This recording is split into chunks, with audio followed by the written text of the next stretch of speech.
Hello, and welcome to tonight's presentation, Does My Research Need IRB Review? The IRB Process, presented by Aram and Shin, doctoral students at Georgia State University in Atlanta, Georgia. We are looking forward to their presentation, and we welcome their expertise in this area. I'm Peggy Elbers, the moderator of this Conversations in Doctoral Preparation. I am assisted by Tuba Ange Crowder and Jin Jung, both of whom had conflicts tonight and couldn't join us, but they are very much a part of organizing the doctoral conversations and doctoral preparation. The Conversations in Doctoral Preparation are online, interactive, and participatory web seminars with a purpose to prepare doctoral students to work in the academy. We invite you to look at our website and see our upcoming web seminars, as well as to understand information about doctoral preparation. Doctoral students at all stages in their program are invited to present, and if you're interested, please contact Tuba Ange Crowder, who is organizing the different presentations for 2014 and 2015.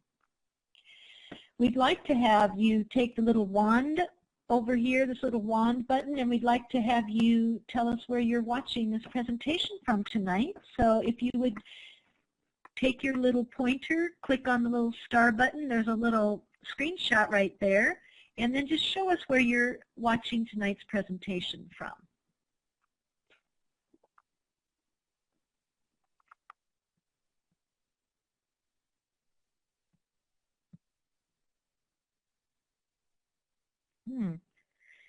I'm wondering if your guys is white, if you are, I'm just making sure that you have, everybody has the chat. Is everybody able to, looks like it's a little bit difficult. Okay, well, welcome. We really appreciate your coming to join us tonight. We want to invite you to write your comments or questions in the chat area. If you have, when Aram and Jihei present, and if you have a question, please write them into the chat area. And if you'd like to ask a question, please either click on the hand button or type your question into the chat area, and I will ask Aram and Jihei, and they will respond as best they can to your questions. I'm very happy to introduce Aram Cho and Jihei Shin. Does my research need an IRB review? The IRB process. Aram Cho is a doctoral student in the Department of Language and Literacy at Georgia State University, and her research interests include identity and multimodality, English as foreign language and English as a second language teacher education, and technology and ESL education. She was a high school teacher in Korea before she pursued her PhD at Georgia State University. Jihei Shin is a doctoral student in the Department of Language and Literacy at Georgia State University as well. Her research interests include ESL and EFL language learners, web-assisted language learning, and ESL teacher development. During her graduate years in Korea, she had the opportunity to work as an online English researcher. We're very excited about these two presenters.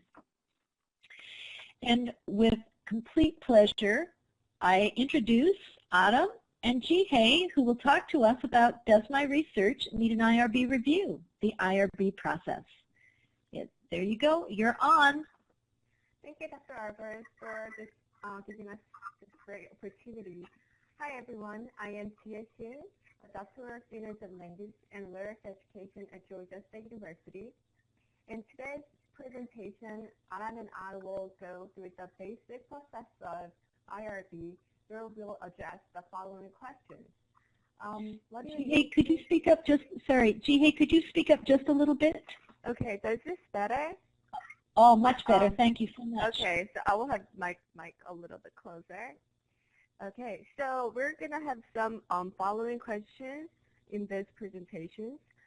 What do you need to get an IRB approval, and how does it work, and how long does it take to get an approval? By taking on these most frequently asked questions, we will take a closer look at the precise steps students are required to complete in order to facilitate the efficient processing of the IRB approval request. We mainly focused on research topics around the qualitative research process, but quantitative method research also has a similar basic process as well as qualitative research process. So these are agendas tonight. We'll explore some general information about IRB.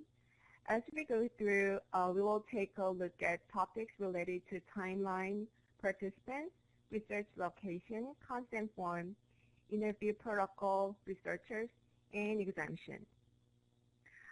Then we'll wrap up the presentation with discussion and Q&As.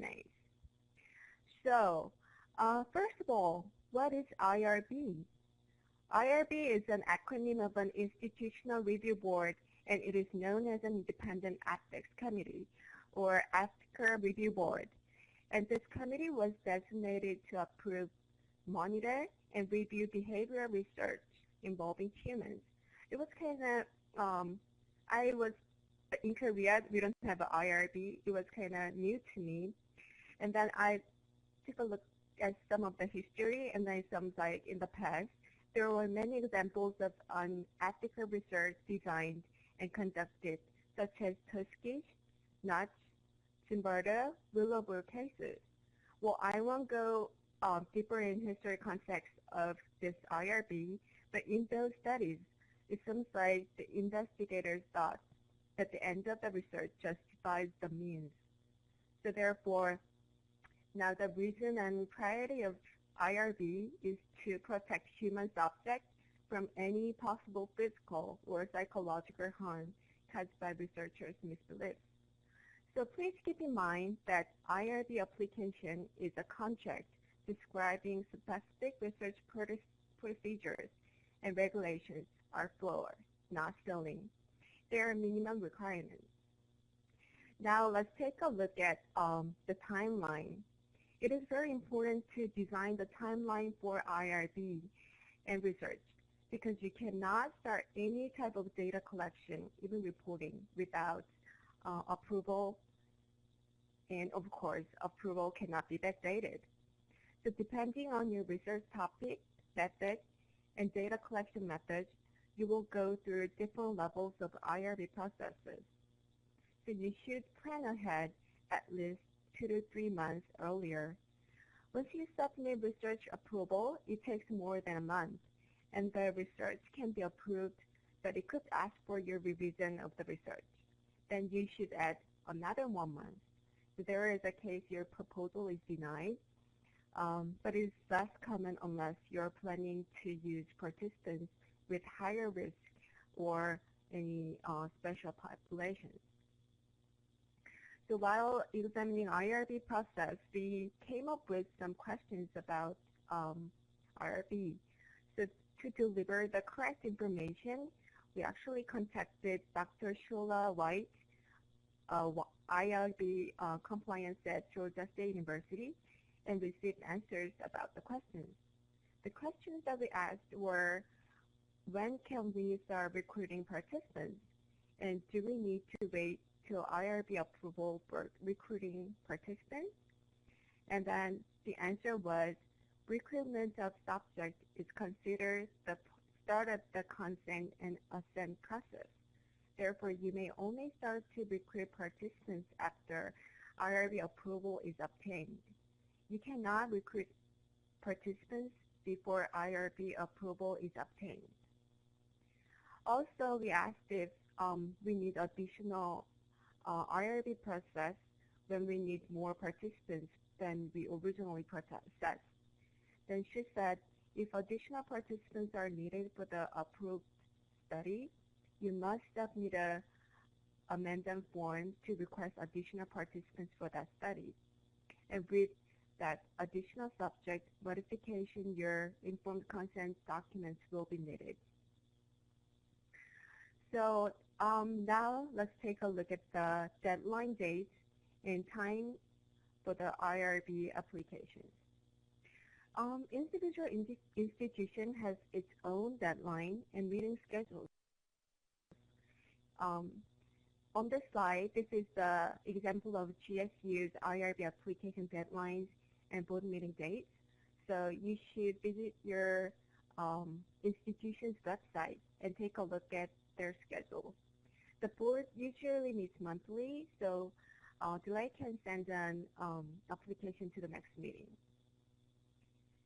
Okay, now let's take a look at how to write about your participants on the IRB application. We have to go to the next slide. Okay, so it is very important for researchers to consider how study subjects will be recruited, both before the study is initiated as well as throughout the study.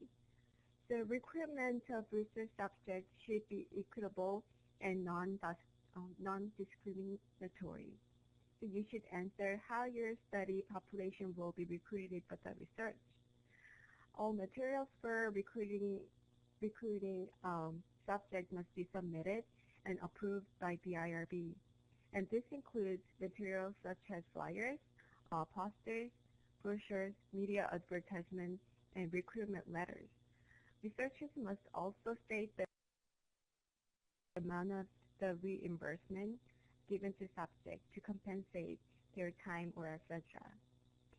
And then actually we wanna give you some tips that we would like to share with you to go through the fast and safe IRB approval. When we report aging IRB application, it is better to have a larger range than you originally planned because you have not recruited any particular participants for your research yet. For example, if your participants are college students, you could say the age range are from 18 to 30. The same case applies to gender. Since you have not recruited any participants, it is, and then you have not started the research, it is safer to write both gender just in case. And it's the same as the number of the participants. If you are considering 5 to 6 participants in your research, write down maximum numbers of maybe 10 to be safe. And in the recruiting process, some studies propose using small ball sampling in which current subjects are asked to put the researcher in touch with other potential subjects. If this method is used, the researcher should ask the research subject to provide their contact information to future subjects and have the subject contact the researcher directly, rather than asking the subject for the name or contact information of potential subject.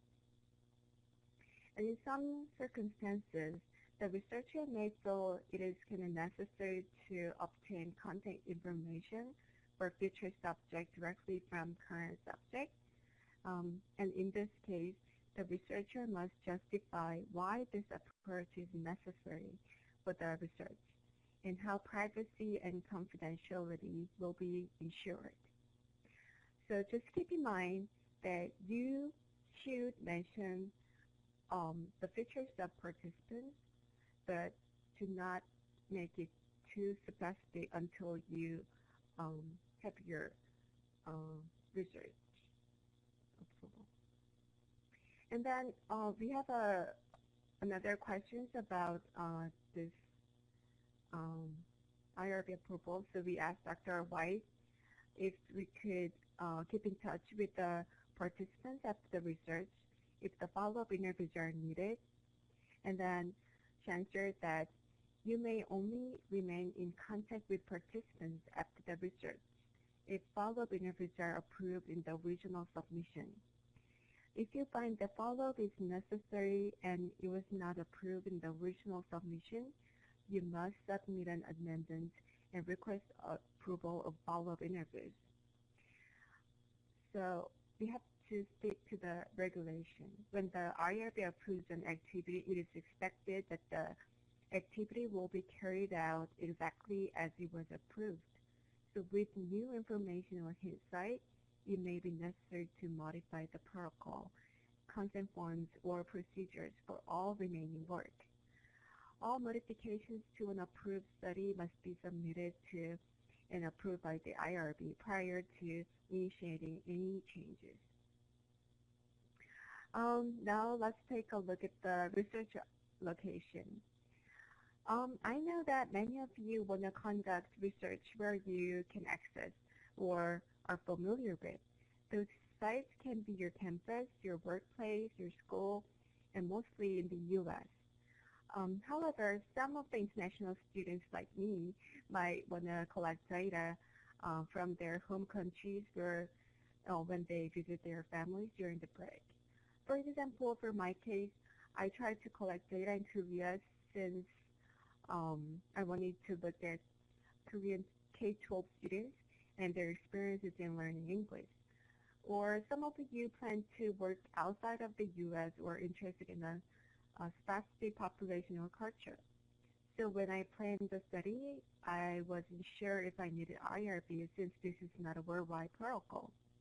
So I asked IRB people that if I need an IRB for my study, which is conducted outside of the U.S., and the person said yes. If I am conducting interviews for the purpose of research, I must obtain IRB approval prior to conducting the interviews.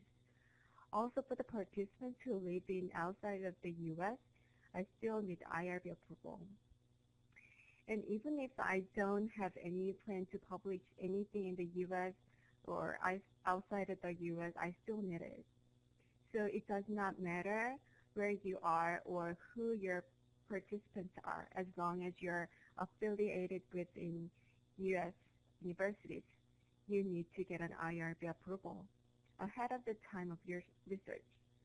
So if you plan to collect data outside of the U.S. or your participants are currently in foreign countries, you plan ahead and get an IRB approval. Okay, so from here, Aram will take over and explain rest of the process. Thank you, Juhe. Is everyone hearing me well? I just want to check my voice before I start to the presentation. Okay, good. So hello all. My name is Aram, and now I'm going to talk more about IRB process and try to answer the questions you might have during the presentation. So let's talk more about consent form and interview protocol. So basically, you will need a consent form from an adult participant or an assent form from a younger participant in order to conduct interviews or any kind of data collection. So if you are working with children, I know some of you want to work with children, and if you are working with children, assent as well as a parental permission form must be obtained, and it depends on the age of children as well. So if you are working with children under age 6, you will not need an assent form because they cannot read and write most of the time. However, you should provide to the IRB the information about how you will ensure that the children want to participate and are not becoming upset. So for this case, parental permission must also be obtained. For the age group of 6 to 10, verbal assent must be obtained and documented by the researcher. So you need to record children's assent and submit the script to the IRB for review and approval. Don't forget that you will need the parental permission form in this case as well. And for the group of age 11 to 17, this age group must sign a separate assent document. The document is similar to the consent form in terms of the format, but can be no more than 1 page in length.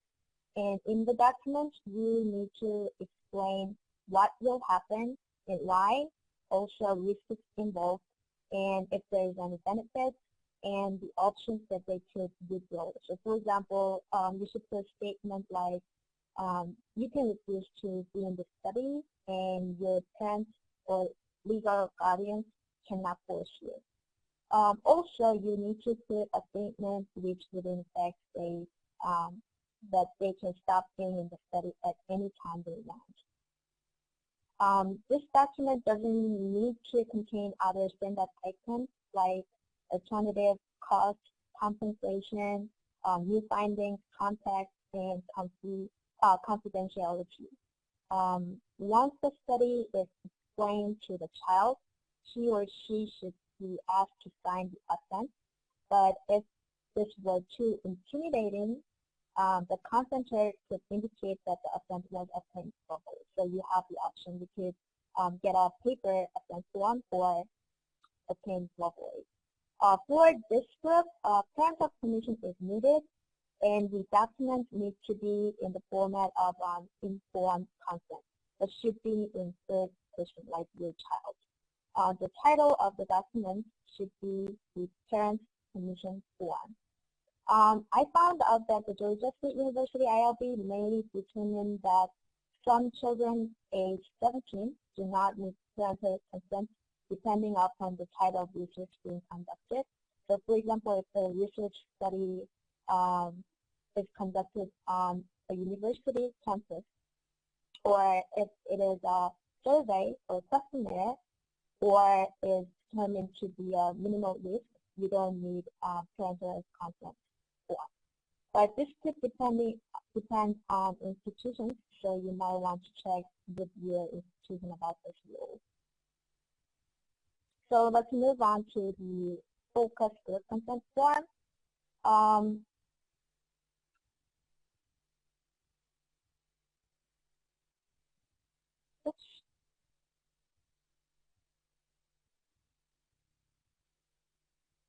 So if you are planning to have a qualitative study and have a focus group interview as well as an individual interview, you will need a separate consent form for focus group as well as an individual consent form. So when I submit my IRB form, I designed my study containing focus group as well as individual interviews.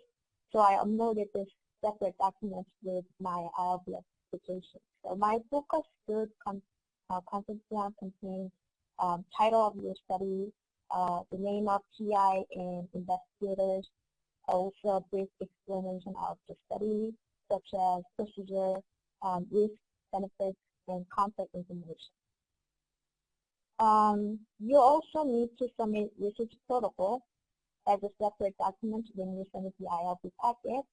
And the research protocol contains summary, general information, for example, protocol title, sponsor name if you have been sponsored, and investigator's name, and you should also put rationale, the brief introduction or proposal of your study. For my case, I didn't put any theoretical background on this one, but it depends on you, I guess. And you also need research objectives and sub-research objectives and design section, and you also need to put the data analysis or method section, also outcomes of the study as well.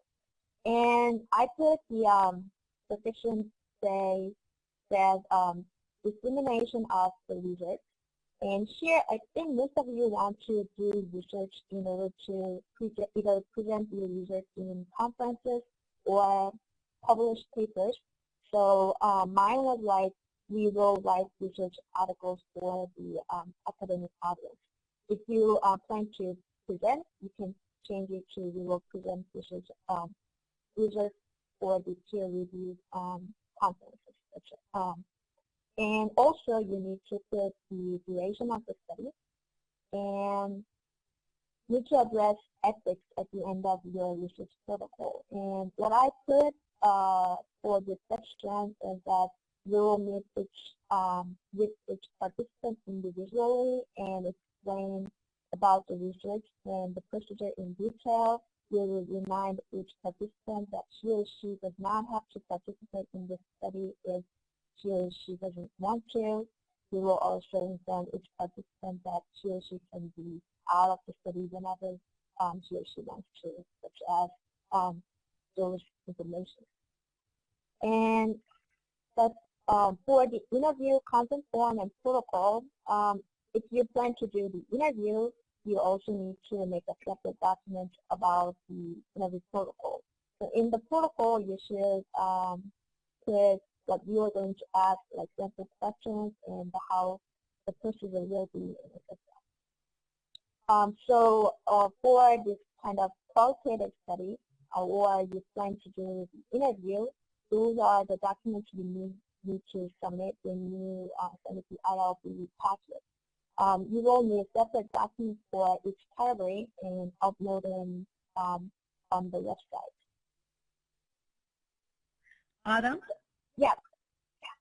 We have a question from Ryan, and he asks, how far in advance of the study do you really need to submit to the IRB to allow time for processing, revisions, and approval?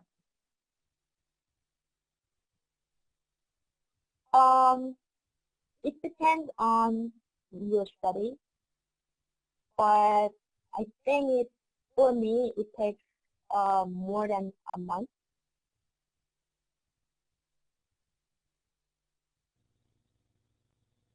So about a month, you think? I see that the two of you had submitted your protocol, so it took about a month? Oh, not this one, but the other one that I submitted earlier, it took about a month, but I had to revise it like twice after I sent them initially. So. And they do say, I think you get an email saying that you have 14 business days, or they have 14 business days to respond, I think. Yeah. Oh, initial response. I'm sorry. I thought you were asking me the whole time frame. Yeah. Yeah. Even though Go ahead, Jihye. Yeah. Even though they say they usually do a process within 14 days after they receive an application, the board meets usually monthly. So, and then they might ask you revise some of the IRB application. So I would suggest 2 or 3 months just to be safe prior to the research. If you consider revision and then board meeting dates and deadlines.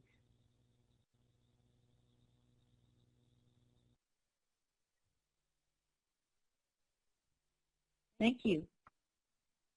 Okay, you can go ahead and go on if you'd like. Okay.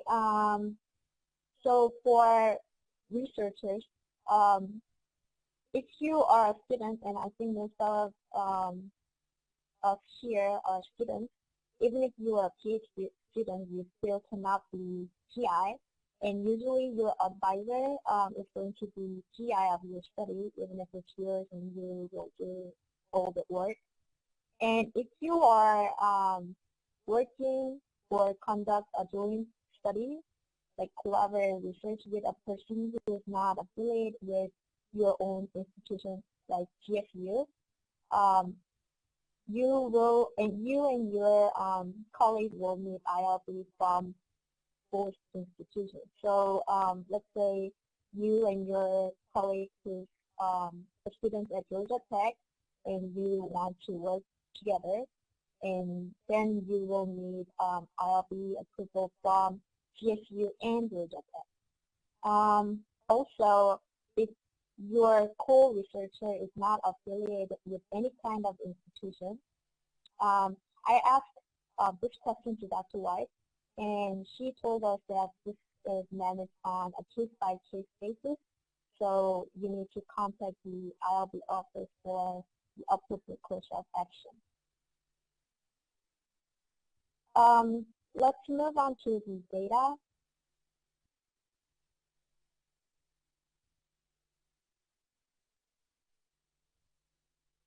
So it studies that involve secondary analysis of data, generally not considered as human subject research, and which means that they will not need IRB approval. However, you need to complete the application for designation of not human subject research, and this application may be found in the IRIS portal or IRB process website of your institution. And it you will be using a publicly available or de-identified data set. Each IRB would have a policy for this kind of data, archival data and secondary data. So visit institution's IRB homepage for the detailed information.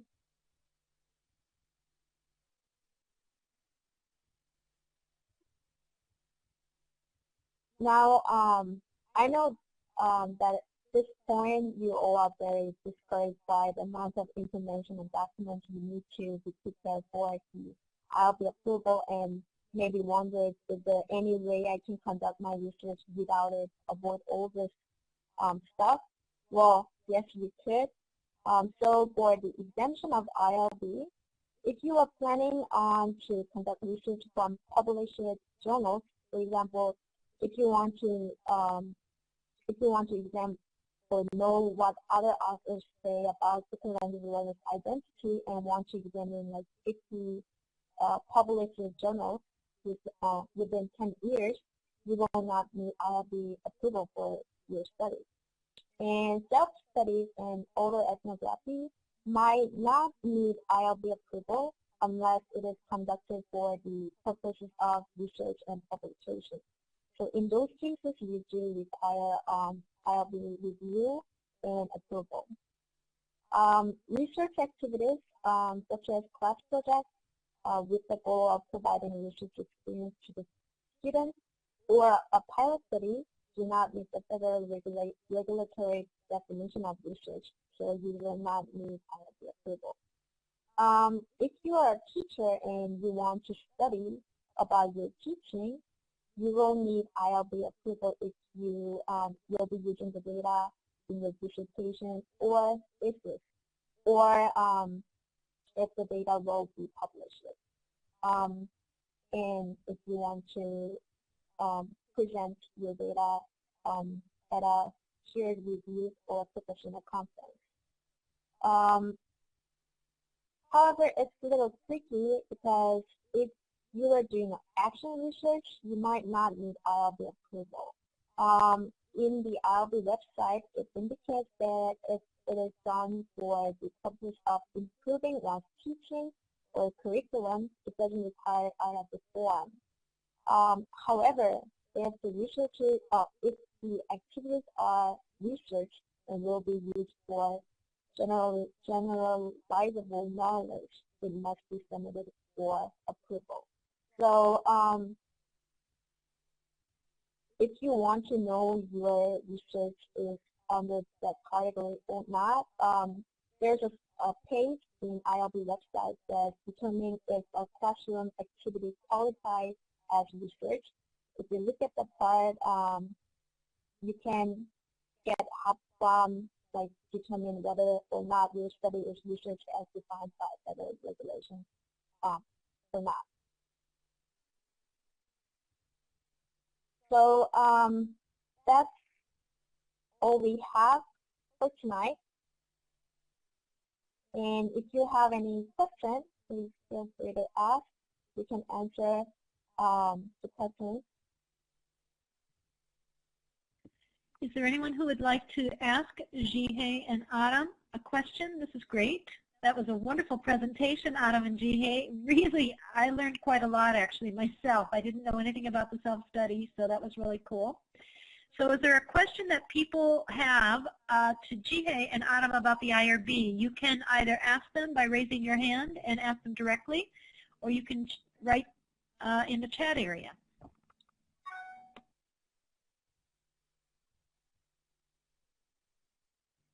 Go ahead, Ryan.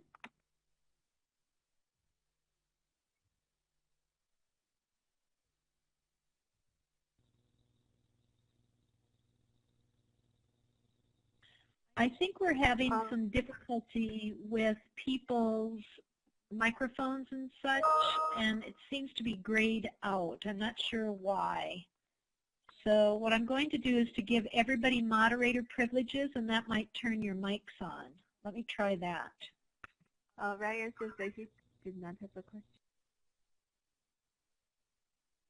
And one thing we found out from the preparation of the session, we got help a lot from Dr. White, and she really answered your question really well. So, and a lot of cases, qualitative study is like case by case basis. So if you have like questions about your study, you can email her. She will answer you like in a day or so. Aram and Jihei, Indy has an interesting question. She says, I find it's hard figuring out who in the district handles IRB. Does it differ from school district to school district?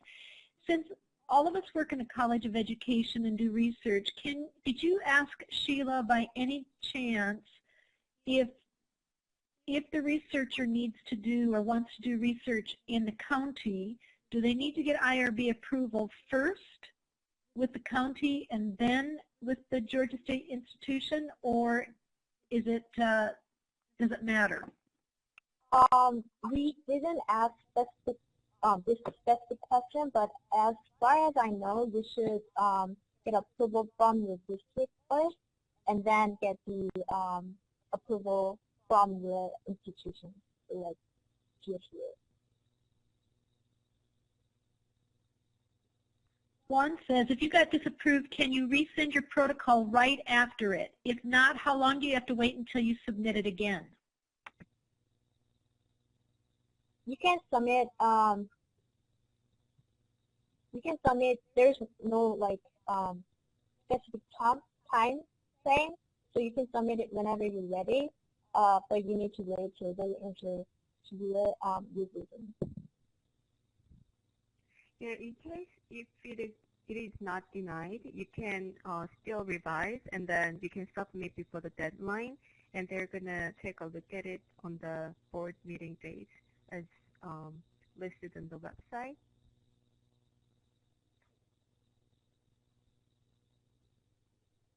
I think, too, Juan, I think you can submit within minutes. If it's like a simple stipulation, you can go ahead and read the stipulation, write whatever you need to write in there, and resubmit right away.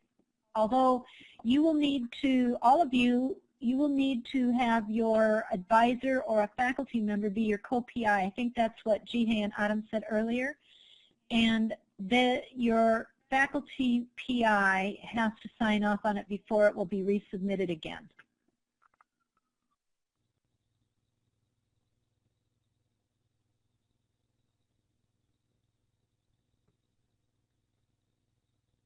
Do we have other questions?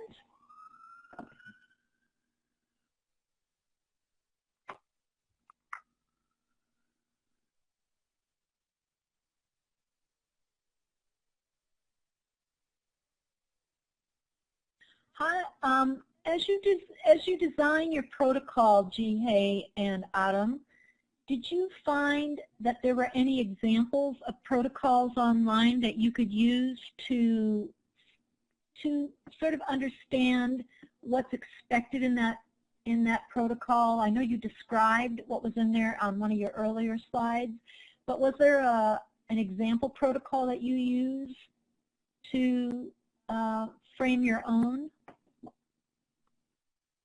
Well, I couldn't find any, and the thing I used for my own IRB process, I took a class, like alternative study class, and we had sample IRB protocol, or like the package that we can work on. So most of the information I used in my IRB package, which that information I learned in that class. So if I didn't take the class, I probably should find a way by myself to realize that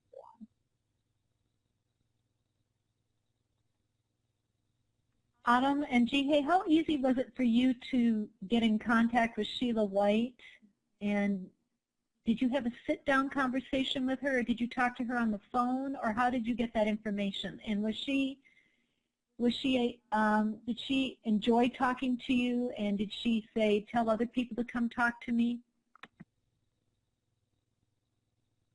Well, actually, we did an interview through email.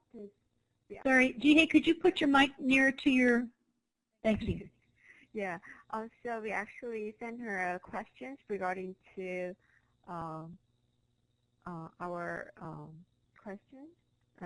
We sent her an email, and then we received the answers by the emails, and then she said that she's willing to have any other questions if the other doctoral students or any other researcher are interested in this IRB approval process. So you can find her contact information also in IRB information and contact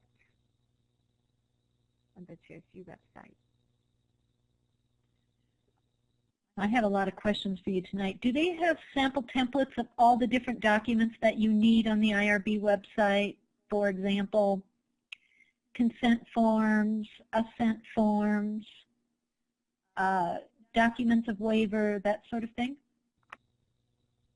No, they didn't send us any kind of sample documents, but I think in the website you can find the sample documents there.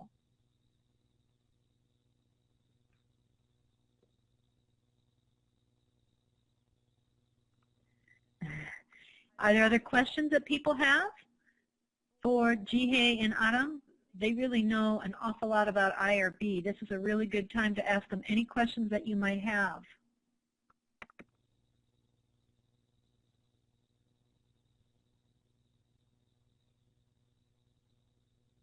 And feel free to use your mic. Rebecca has an interesting question. How many times did you get your application returned before with corrections? My initial IRB, which I done like 3 years ago,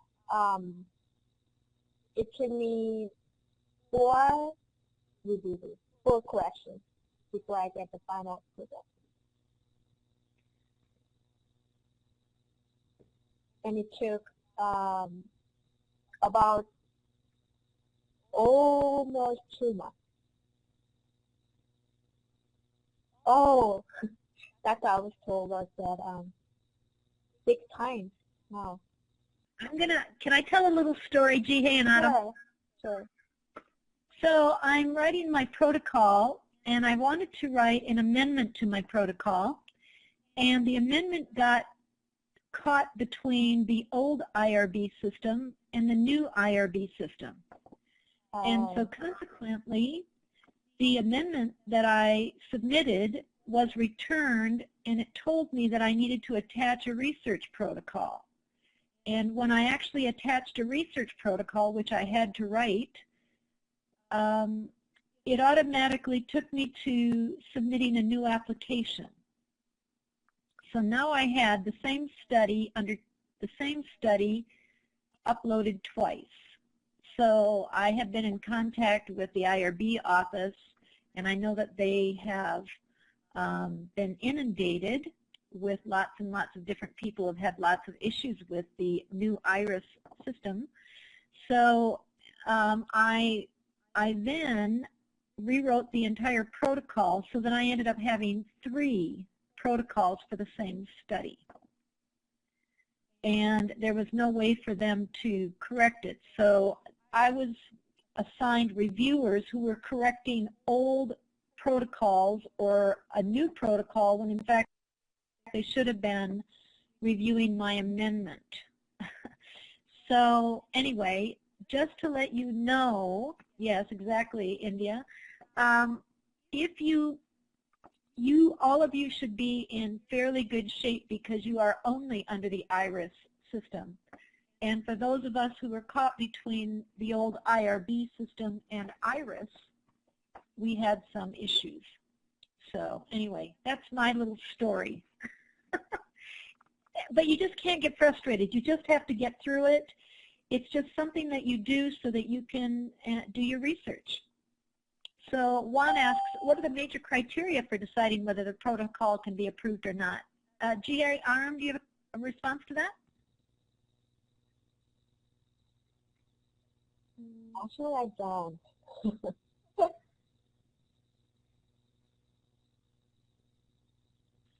I think consistency. Oh, That's what I. yeah, that's You want to important. talk a little bit about that, Aram? Sure. Oh, you want me to talk? I thought you were going to talk. Oh, you could I go ahead. think, like,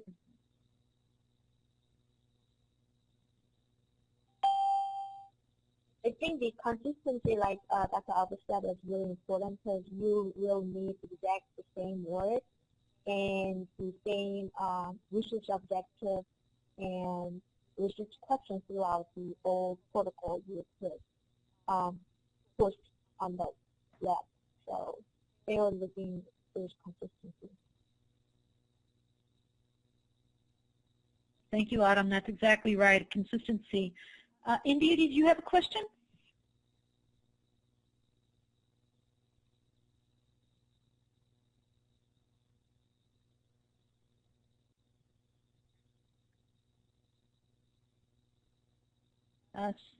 Sandy and Rebecca both have questions. Adam, why was your application not approved and what did you need to correct it? And Rebecca says, did you ever get any conflicting feedback from one return to another? And India says, how do you get approval without pre-selecting subjects? Those are all good questions. For my IRB approval, it was a little bit different than the qualitative because I did the quantitative study and get IRB approval for that one. So it's a little different from what and what IMGA explained today. But the main problem for me, they couldn't understand I told them like the research on the survey questions on risk, not minimal risk involved, but they didn't agree with me because they thought that it could cause, I don't know, mental problem or something. Because originally what I proposed was that I let participants listen to the listening tape, and I'm gonna give them the survey or questionnaire form, and they're gonna answer the questions. So that was my main problem, but I didn't get any conflicting feedback from one return to another. And also for India's section, I think it's really tricky because you kind of want to know or make sure that you have participants before you submit the ILB proposal. But ILB indicates that you cannot recruit your subject or participant before submitting the form. So I think you need to find a way to do it, I guess. Yeah, so I want to back up Aram's answer for India's question. The IRB says that recruitment of the subject is the starting point of this all consent process. So I think they just want to make sure they want you to start the recruiting participants after the approval is obtained. But you can start the recruiting process like having some posters or have any advertisement. So you could have some kind of participants that in your mind, and then you kind of show them how equitably and then non-discriminably that you recruit the participants and then have them as your research participants, not harmful way.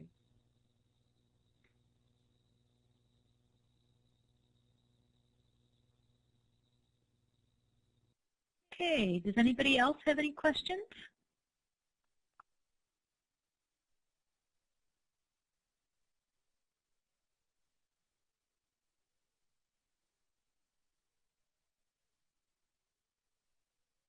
Okay, well, on behalf of Global Conversations and Doctoral in doctoral preparation, I want to thank Aram Cho and Jihye Shin for such a wonderful presentation. If you would be so kind as to type a statement or a thought or an idea that you found particularly important about their presentation in the chat area, we would really appreciate any feedback on their presentation. And I know Aram and Jihye would really appreciate that as well. I want to thank Aram and Jihye for preparing such a lovely and thoughtful presentation on IRB. I think that we all learned a great deal about IRB from the inception, the recruitment, all the way to completing the study and following up with participants only if given approval. Aram and Jihye are doctoral students at Georgia State University, and you can contact them for any kind of further questions that you might have. I'm sure that they would be happy to respond to your questions. I want to remind you that this spring we have 2 more presentations coming up. We have Miss Anne Marie Jackson and Miss Sandy Matthews, both from Georgia State University, who will talk about their PhD journey. I think this is going to be a very interesting presentation, and both of whom are with us tonight, and thank you for joining us. They will be presenting on April 3rd, in just actually next Thursday at 8 p.m.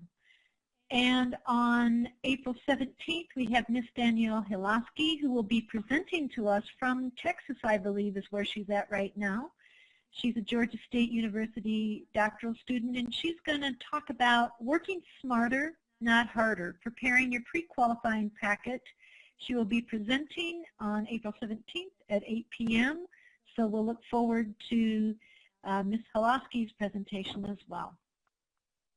And finally, I'd like to encourage all of you to come to our final doctoral web seminar, or not our Global Conversations on Literacy Research web seminar featuring Dr. Brian King, the famous Brian King of social literacies from King's College, London, UK. He's going to be talking about the Letter Project, Learning for Empowerment Through Training in Ethnographic Research at 11 a.m. on April 27th. So that's a very different time than the other presentations, so please come and join us. And again, I want to thank Jihye and I want to thank Aram for their absolutely wonderful presentation tonight, for volunteering to put together this PowerPoint, and then to make this web seminar available for future viewing in case you have some questions. So let's all give Jihye and Aram a virtual round of applause. Thank you.